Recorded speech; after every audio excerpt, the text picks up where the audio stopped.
Hello and welcome to another video about Target 3A. This time we're going to talk about numbers of solutions and how to solve through substitution. Okay, so first let's take a look at these graphs. Each of these graphs has some solutions to it. First let's take a look at 1A. 1A has a solution that happens right here. When the two lines cross, they have their solution. That coordinate is 3, 0. Letter B has a solution right here. Its coordinates, on the other hand, are 2, 4. I got the 2 from my x's and the 4 from my y's. Lastly, I have letter 1C. Now these two lines are parallel. They are never going to cross. So, unfortunately, the solution is no solution. Or maybe fortunately. I guess it's a little bit less work. We have 3 different types of solutions that we can have. We can either have one solution. This is when we have 2 lines with 2 different slopes and they cross once. We can also have no solutions. That's when we have 2 lines that are parallel. That means they have the same slope but different y-intercepts. Lastly, we have infinite solution, and this one looks really silly, but this would be 2 lines that have the same slope and different and same y-intercepts. My bad. Same slope, same y's. And this is actually pretty much the same line. It's one line on top of the other. It's infinite solutions. So let's take a look at these 3 systems and determine what types of solutions they have. Now in number 2, I'm going to begin by looking at the slopes. The slopes are always the numbers that are next to the x's. In this case, we have different slopes.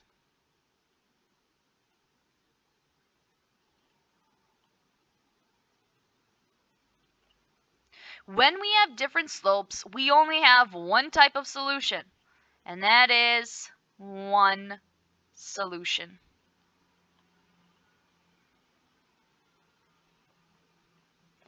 If there's different slopes, they will cross at some point. They will, and we'll be able to find that point, whether it's through algebra or through graphing. Number 3. Okay, so the second equation here, unfortunately for us, is not in slope-intercept form. It's not y equals. So let's write it out and fix it up for us. The way we're going to do this is by subtracting 3x from both sides. So we get y equals. Now, unfortunately for us, we can't actually do 10 minus 3x's. So we're just going to write 10 minus 3x because we'd like to subtract, but we just can't. Now, both of my equations are in y equals mx plus b in slope-intercept form. We can look at their slopes. We can look at their y-intercepts. I don't know what just happened. Oh, I think I opened a text box. Anyways, first let's look at the slopes. The slope of this first one is -3. The slope of the one we just rearrange is also -3. Ooh, interesting. They're the same.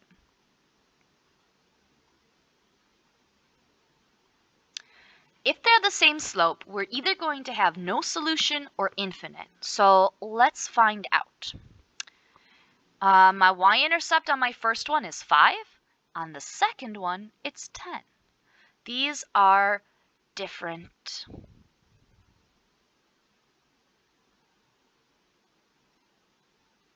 Same slope, different y's. Let's take a look at our cases.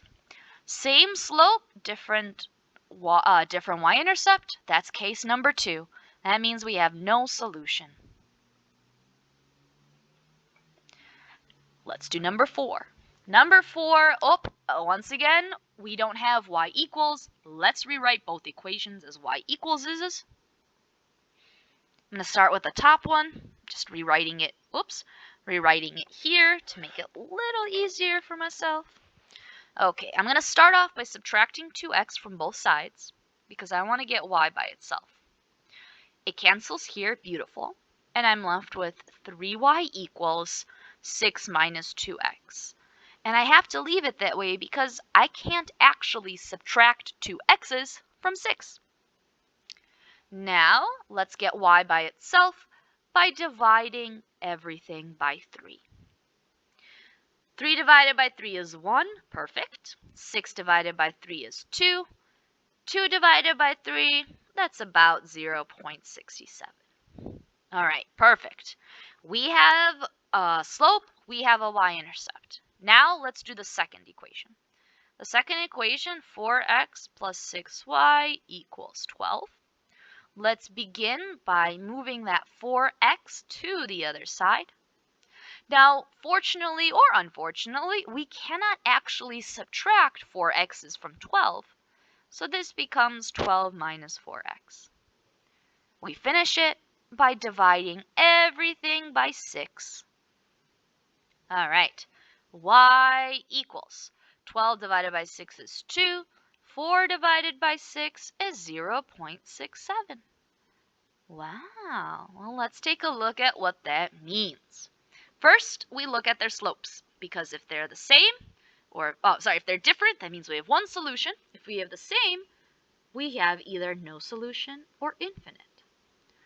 So this slope is negative 0.67, and so is that one. All right, same slope.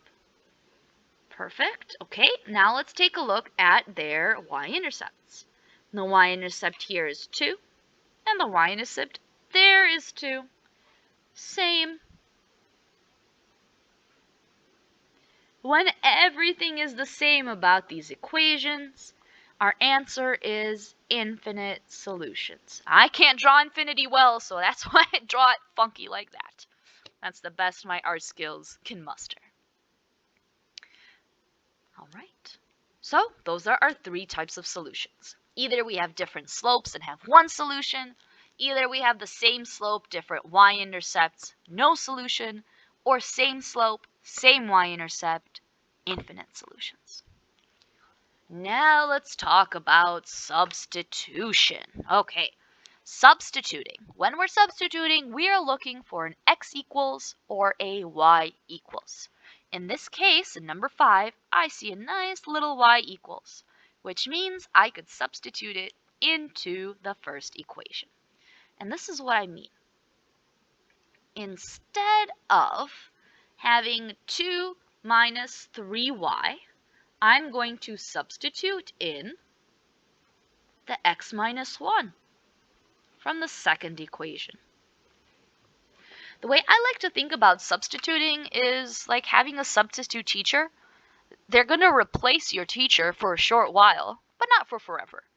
And that's what this x minus 1 is doing. It's replacing the y just for a little, so we can solve this problem, but not for forever. So, solving this problem. The first thing we do after substituting in this x minus 1 is we have to multiply that negative 3. We still have this 2x. Negative 3 times positive x is negative 3x. Negative 3 times negative 1 is positive 3. On the left-hand side, I notice a 2x and a minus 3x. If I combine them, we get negative 1x's. This is looking more and more like something we're very familiar with solving. I'm going to now subtract 3 from both sides. And finish by dividing by negative 1. I made that huge, but that's okay. What do we got? X equals positive 4. I'll make it a little smaller. But success! We got x.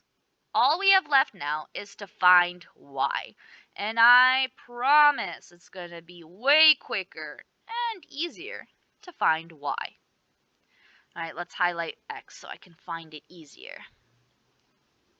Okay, so here is x. I'm going to use the second equation, this y equals equation, and I'm going to substitute in x. I know what x is. X is 4,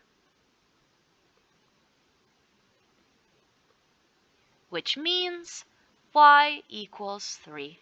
The proper way of writing your answers is like this, 4, 3, because that's our x, y. Onwards we go to number 6. All right. In number 6, I don't see a y equals, but I do see an x equals. And I'm going to put it into the second equation. So instead of x minus y equals 9, I'm going to substitute in negative 2y instead of x. And this is so much better because we know how to solve equations when they only have one variable. And this one only has one now. Negative 2y minus 1y gives us negative 3y's. And then, of course, we finish this up by dividing.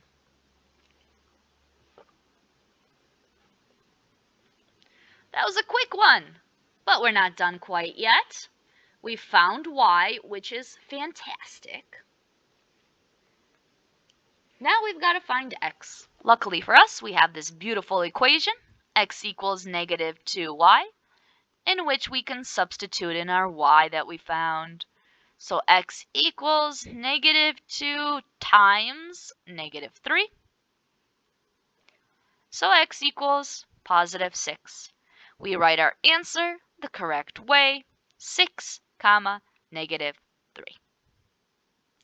Let's do just one more, and this one's kind of funky, but bear with me. Okay, so we have two equations, and they both happen to be y equals.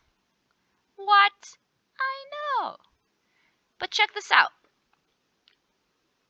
Y equals y. Does y equal y? Well, sure, why not?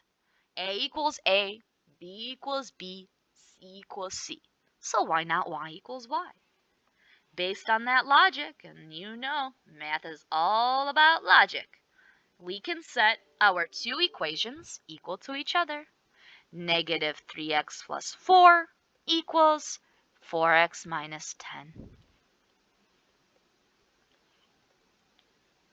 And although this looks kind of funky, we've solved equations like this before. Let's do it.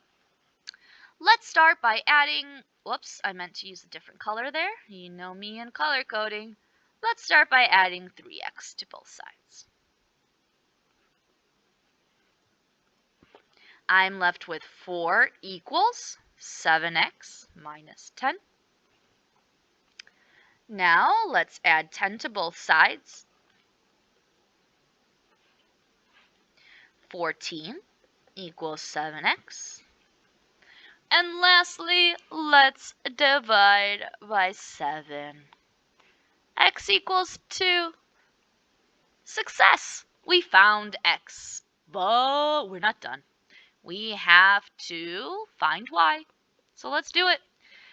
Which equation shall we use? My last two classes we used the second one, so let's use the first one.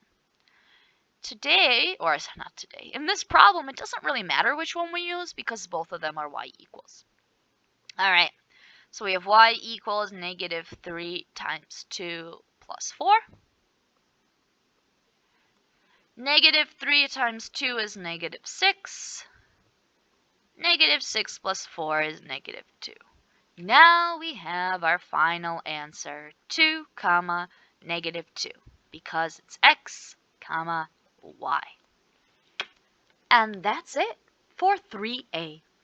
If you have any questions for me or for whoever your teacher is, please feel free to ask them. Otherwise, have a wonderful rest of your day. Bye.